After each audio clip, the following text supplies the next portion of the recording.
I've taught STEM the last couple years to kindergarten through fifth grade, and what I've noticed with STEM, when we're teaching the engineering design process, which is the series of steps engineers use to come up with a solution to a problem, I've noticed that students are having a very rough time utilizing these steps. They just see it as extra work for themselves. They don't realize that these steps are actually going to lead them to their ultimate goal in the end.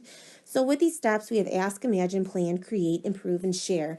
And looking at it, they seem pretty self-explanatory, but to a student, like I said, they have a hard time seeing that these steps actually have a purpose. They don't know what to do with these steps. They just want to rush to the big creation and have fun with that.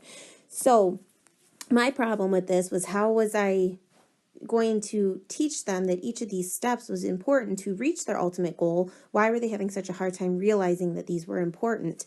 And then I realized that students were actually having a hard time with self-regulating themselves.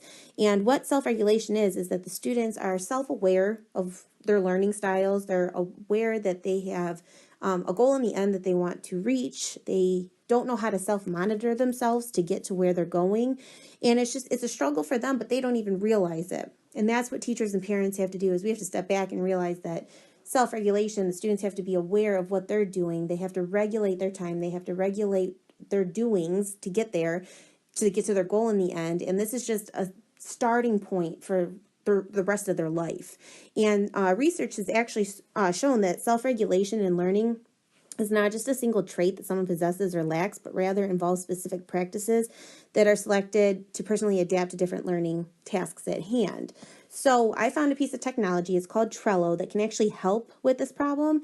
And what Trello is it allows you to put your notes, your ideas, your thoughts into a timeline pretty much. And you can regulate yourself, you can monitor your time, you can go back and see previous steps of anything you've done or see what is in the future for you.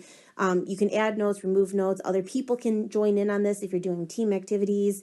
The only thing I'm not a fan of is that it doesn't allow you to personally write anything on there. You have to type everything, but that's very minor. But it does go along with the Universal Design of Learning Guidelines. It focuses on some executive functions, sustaining effort and sustainability, expression and communication, and comprehension.